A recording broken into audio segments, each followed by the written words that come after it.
You often hear about the gender pay gap, but what does that really mean? There are different types of gender pay gaps.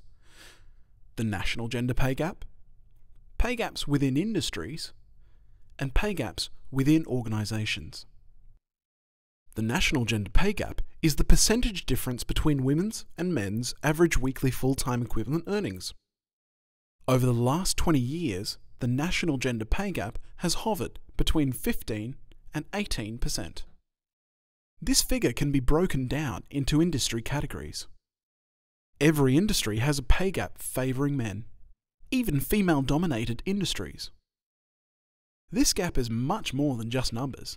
Behind the scenes, we find a web of interrelated work, family, and societal influences, including gender stereotypes of the work women and men should do, and the way that women and men should engage in the workforce. Women and men work in different industries and different jobs, with female-dominated industries and jobs typically attracting lower wages than male-dominated industries and jobs.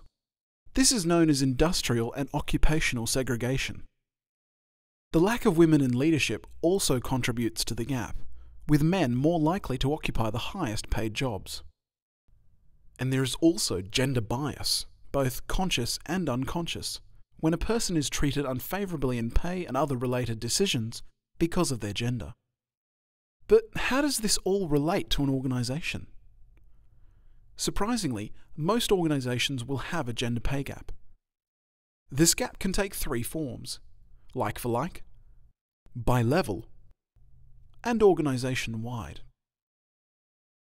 Like for like gender pay gaps occur when women and men in an organisation who are doing work of equal or comparable value are not receiving the same total remuneration. By level means looking at gaps within employee categories like managers. For a bigger picture, we look at organisation-wide gender pay gaps. Underneath, we again find a web of complex, interrelated influences. Like-for-like gender pay gaps are driven by conscious or unconscious gender bias. For instance, if men receive higher starting salaries, bonuses, or pay rises unrelated to performance. This same bias can lead to part-time staff not having access to the same career opportunities, inequality in women's promotion rates, and negative outcomes when women negotiate salaries. This and a lack of flexible senior roles contribute to less women in higher levels of an organisation, widening the overall organisation gap.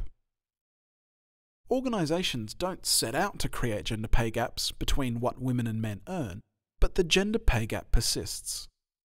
Addressing this gender pay gap ensures women and men in your company who are doing work of equal or comparable value will receive the same total remuneration.